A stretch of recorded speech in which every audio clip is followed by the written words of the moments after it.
एक बार एक व्यक्ति था। वह एक संत के पास गया और कहने लगा, हे संत महाराज जी, मेरा एक बेटा है। वो ना तो पूजा पाठ करता है और ना ही भगवान का नाम लेता है। आप कुछ ऐसा कीजिए कि उसका मन भगवान में लग जाए। संत जी कहते हैं, ठीक है बेटा, एक दिन तो उसे मेरे पास लेकर आ जा। अगले दिन वह व्यक्ति अपने बेटे को लेकर संत जी के पास गया। अब संत जी उसके बेटे से कहते हैं, बेटा बोल राधे राधे। बेटा कहता है, मैं क्यों कहूँ। संत जी कहते हैं, बेटा बोल राधे राधे।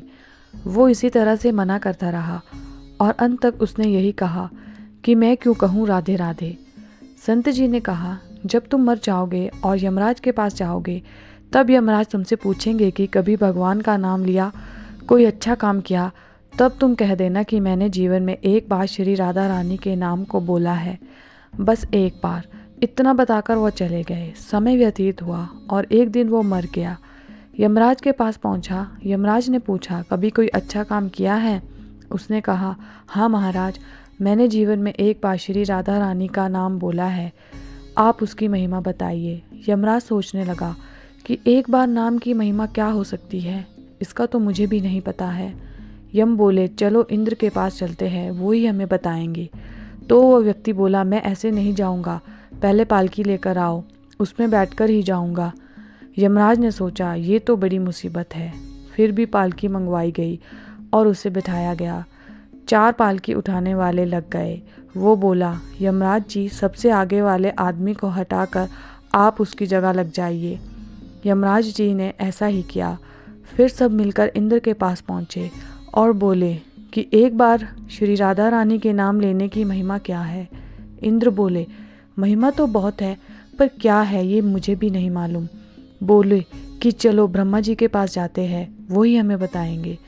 वो व्यक्ति बोला, इंद्र जी, ऐसा है, दूसरे आदमी को हटाकर आप मेरी पालकी को उठाइए। अब एक ओर यमराज पालकी उठा रहे हैं और दूसरी तरफ इंद्र लगे हुए हैं। पहुँचे ब्रह्मा जी के पास।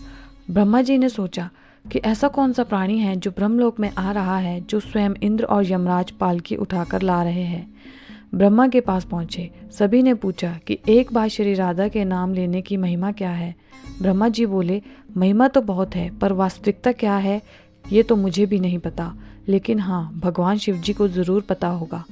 वो व्यक्ति बोला कि तीसरे आदमी को हटाइए और उसकी जगह ब्रह्मा जी आप लग जाइए। अब क्या करते, महिमा तो जाननी ही थी।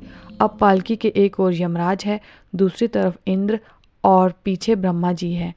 सब मिलकर भगवान शिव के पास गए और भगवान शिव से पूछा कि प्रभु, श्री राधा रानी के नाम की महिमा क्या है? केवल एक बार नाम लेने की महिमा क्या है, आप बता दीजिए। भगवान शिव बोले कि मुझे भी नहीं पता, लेकिन भगवान विष्णु जी को ज़रूर पता होगी। वो व्यक्ति शिव जी से बोला कि अब आप भी पालकी उठाने में लग जाइए। इस प्रकार ब्रह्मा, शिव, यमराज और इंद्र चारों उस व्यक्ति की पालकी उठाने में लग गए और विष्णु जी के लोग पहुँचे। विष्णु जी से पूछा कि एक बार श्री राधा रानी के नाम लेने की महिमा क्या है। विष्णु जी बोले, अरे, जिसकी पालकी को स्वयं मृत्यु का राजा यमराज, स्वर्ग का राजा इंद्र, ब्रह्मलोक के राजा ब्रह्मा और साक्षात भगवान शिव उठा रहे हो, इससे बड़ी महिमा क्या होगी। जब सिर्फ एक बार श्री राधा रानी नाम लेने के कारण आपने इसको पालकी में उठा ही लिया है, तो अब ये मेरी गोद में बैठने का अधिकारी हो गया है। भगवान श्री कृष्ण ने स्वयं कहा है कि जो केवल रा बोलते हैं तो मैं सब काम छोड़कर खड़ा हो जाता हूँ, और जैसे ही कोई दा शब्द का उच्चारण करता है तो मैं उसकी ओर दौड़ लगाकर उसे अपनी गोद में भर लेता हूँ।